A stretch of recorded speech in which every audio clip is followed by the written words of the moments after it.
வீடியோக்குள்ளே போகிறதுக்கு முன்னாடி சேனலை சப்ஸ்கிரைப் பண்ணுங்கள், பக்கத்தில் இருக்க பெல் பட்டனை ப்ரெஸ் பண்ணுங்கள், டிக் பண்ணி சேவ் பண்ணிக்கோங்க. வாங்க வீடியோக்குள்ளே போகலாம்.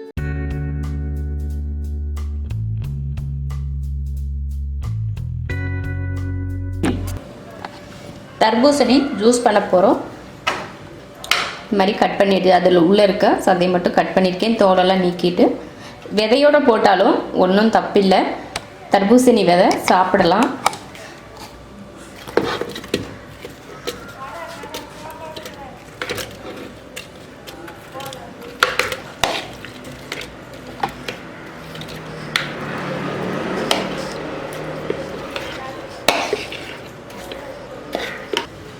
ஜாரில் தர்பூசணி போட்டாச்சு. அது கூட சர்க்கரை சேர்த்துக்கலாம். நமக்கு இனிப்பு எந்த அளவுக்கு தேவையோ அந்த அளவுக்கு சர்க்கரை சேர்த்துக்கலாம்.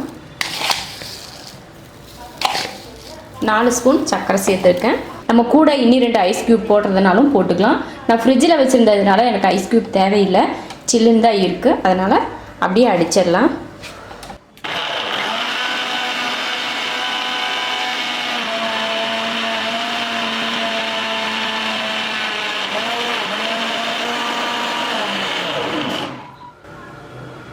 ஜூஸ் ரெடி ஆயிடுச்சு, எடுத்துடலாம்.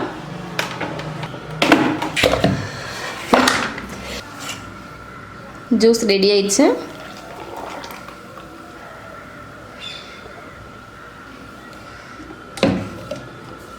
இப்போது தர்பூசணி பழம் சீசன், அதனால் அதிகமாக தர்பூசணி கிடைக்கும். இந்த மாதிரி பழம் சாப்பிட்றத விட ஜூஸ் போட்டு குடித்தாலும் ரொம்ப நல்லாயிருக்கும். நீங்களும் இது போல் ஜூஸ் ட்ரை பண்ணி பாருங்கள். பிடிச்சிருந்தா லைக் பண்ணுங்கள். மற்றவங்களும் பார்க்கணுன்னு நினச்சா ஷேர் பண்ணுங்கள். மறக்காமல் சப்ஸ்கிரைப் பண்ணுங்கள். நன்றி.